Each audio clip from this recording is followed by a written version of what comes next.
facts.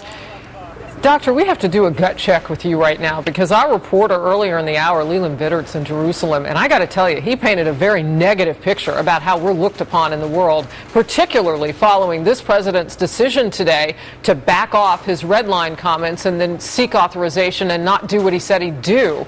How is America viewed in the Arab world? That's a wonderful question. Let me make a big distinction for our viewers.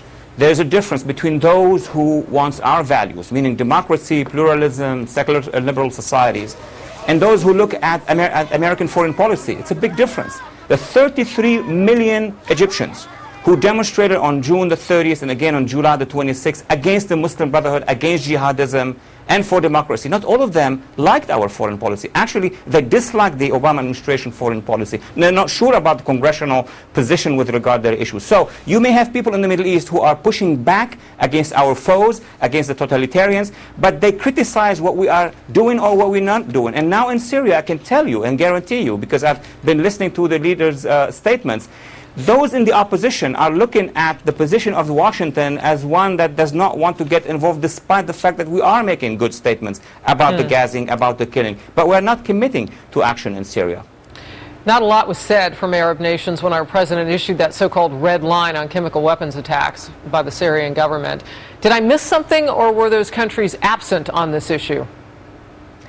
I don't know. There is something being missed in the translation. When I go on Arab media, when I read the Arab media, you have Saudi Arabia, Jordan, the UAE, Kuwait, and many other countries who have been asking us, asking the administration for now 3 years, take action on Syria.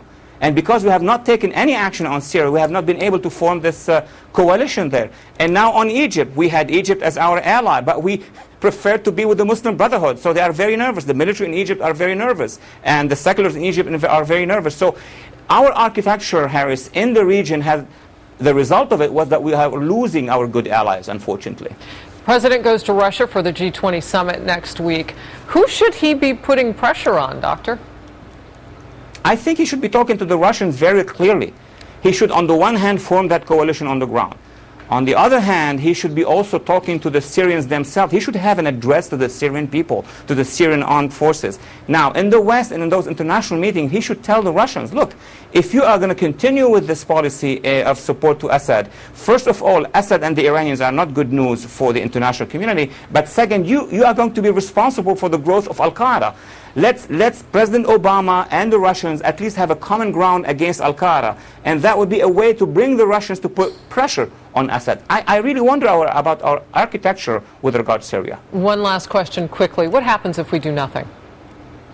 If we do nothing, Syria is going to go more radical. It's going to harden the regime. They're going to get more weapons. It's going to harden the opposition, and Al-Qaeda will make more progress inside. It will be bad news if we don't do anything.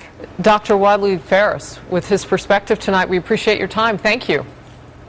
Thank you so much. Well, today